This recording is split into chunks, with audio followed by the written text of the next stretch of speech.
What does a 50-page speech, a little metal box, some funky dadgum glasses, oh golly bum, a .38 caliber revolver, and some ribs have in common? Well, in 1912, Teddy Roosevelt went to go give a speech for the Bull Moose Party. When he got out of the car, he thought he was going to be met with many adoring fans, and what he was actually presented with was one fella that presented a .38 caliber revolver and within 4 to 5 feet shot Teddy in the chest.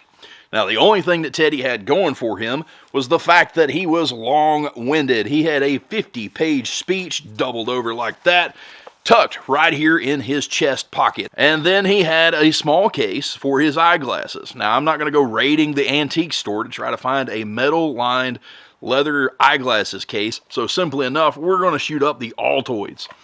So what that wound up doing was he was shot in the chest. The bullet was slowed down by the speech. It was slowed down also by the little metal case. And then it lodged in his rib. Now, I can tell you that I have broken my ribs. I've broken one rib and then I busted my sternum. The sternum was all separated and you could actually, when you'd move just right, it would pop like a suction cup. And oh my goodness, that was the worst 3 months of my life.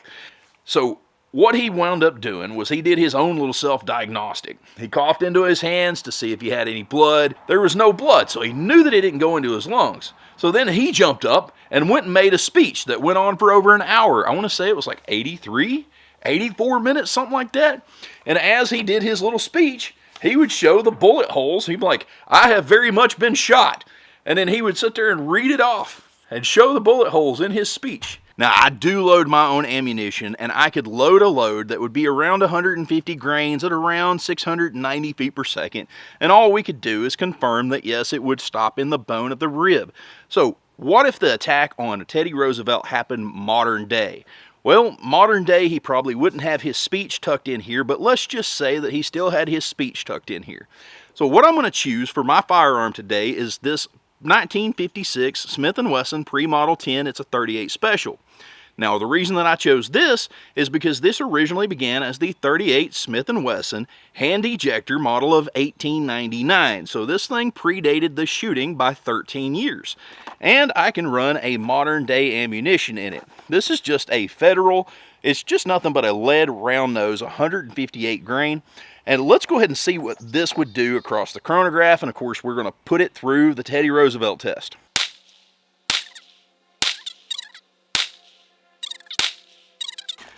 So here we go. We've got our ribs. These are going to represent Teddy's anatomy right here. So we got ribs there. Of course, we've got to get our tin, like for his glasses box there. So we're going to set that right here. And then his long-winded speech. We got 50 pieces of paper doubled over. So that would be 100 passes. Now, since he was wearing an overcoat, we got 4 layers of denim. So front to back, front to back, front to back. So let me make a mental note of there's where I need to shoot is right there. So let's go ahead and take the shot.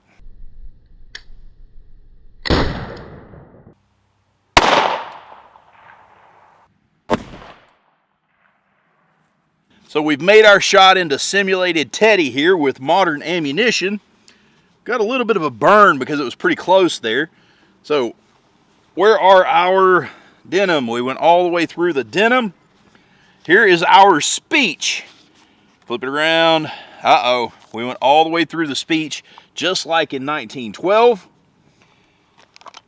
Just like in 1912, we hit the metal box. We have a pass-through on the metal box, and I can smell ribs. Uh-oh. So, I know we've punched through the plastic. We actually do have there is a broken bone. So we did actually go all the way through a broken bone. So this being a 16-inch gel block, we went right through the middle of it. We're at 8 inches of penetration. So if this wouldn't have gone all the way through him, it would have stopped in his back.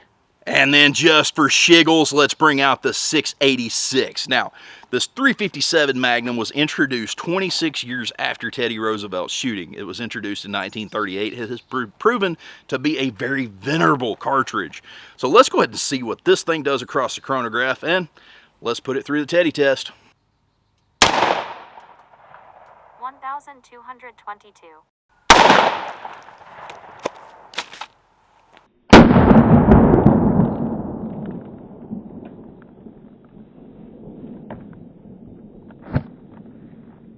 That knocked a freaking stuffing out of it. Oh my goodness, that was a far more violent exchange of lead versus flesh. You can see right here is our 38, just a little hole into it. 357 started going ahead and making paper mache. The bone is broken. Let's look at the backside. 38 special, of course 38 special broke the bone, but it only just pushed out just a little bitty hole. 357, right here, we've got what, about a quarter sized, a 25-cent piece sized hole there. Of course that bone is broken. Back here we've got a ton more paper. There's some bone frag. There's a lot more meat pushed out. And then our tin, our Altoids tin. This is 38, this is 357. A massive, discernible difference right there. How about our speech? Well, our speech is about the same, except 357 has a few more tears in it. 38 kind of came out in just more of a triangular shape. But yes, 357, you compare the one that got lodged in his ribs way back in the day, which would probably been around 150 grain bullet, somewhere around 690 to 700 feet per second, versus what we're doing today. Teddy Roosevelt would have likely not made his speech that day.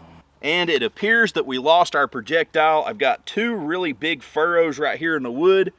I can see a piece of lead where that projectile steered down and out, and there's the evidence that that thing left. We got a couple little cracks on our board, and our projectile is probably over there somewhere. So dang, I wish we had a 357 to compare, but we don't. Hey guys, really quick, after editing that video, I have spent some time looking at the pictures. Now, if you'll look at the picture of the speech, that bullet hole is a little elongated. Then also, if you look at the picture of the x-ray, that bullet looks like it's in there sideways. It's not to say that it didn't turn sideways when it lodged, but I kind of have a theory. When it comes to a bullet that actually has stabilization, it is going to drive forward. The rifling in the barrel is going to put a centrifugal spin in it, and it's going to drive forward. Now, when you have a keyholing bullet, it's going to be a detriment to accuracy. It's going to be a detriment to how well it drives in and penetrates. So I'm just very curious if Teddy didn't get, if the bullet didn't get past the lungs on account of that bullet keyholing. I just can't help but see that picture and see that x-ray and wonder what if. But now let's look at some hard data. Apparently, back in the day, those loads were freaking weak sauce, because this 38 special went straight through the ribs, and Teddy, he might not have succumbed to his injuries, but he definitely would not have made that 83-minute speech that day. So what we've got here is we have got, in our kinetic energy on the 38 special, 158 grain, we've got 211 foot-pounds, 204 foot-pounds, 214 foot-pounds, 217 foot-pounds, and 198.91. Let's go ahead and look at this. Our number of shots, average of all shots is 772 feet per second. Extreme spread is 34. Standard deviation is 12. So we had a pretty weak load there. 200 and some odd foot-pounds is really, really weak sauce. So now let's go over here and look at the 357 Magnum. I'll have it here as well. So we've wound up with over a 300 foot-pound of kinetic energy difference here. 523, 521, 525, 523. Now that was really tight, but we've got an average of all shots of 1,221 feet per second. So would Teddy have gone on to give his speech? Probably not. I mean, you can just see the difference. 38 special here, 357 Magnum here, and all that had gone through was the 4 layers of denim and the speech to get this kind of expansion. 38 special really hadn't started opening up. So now let's go ahead and, I'm not going to take this out of the package. It's pork and I don't have any way of sanitizing my hands out here. But you can see right here is 38 special exit, 357 exit. I have done nothing to aggravate it, agitate it, or whatever. Both of them resulted in broken bones, i.e., it would have gone straight through Teddy's bones. It wouldn't have lodged like the last one. This one's massively broken. You can just feel the gap is much larger.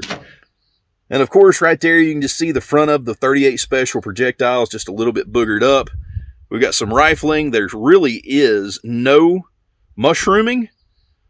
All we've got is just where it punched through. We've got some abrasion there from the paper and or metal. We've got some scratches from the metal. And that's it, simply enough. I wish we'd have had a 357 to compare, but that one just went ahead and skedaddled. So now, guys, if you've enjoyed the video, please smash that thumbs up. And if I've earned it, consider subscribing.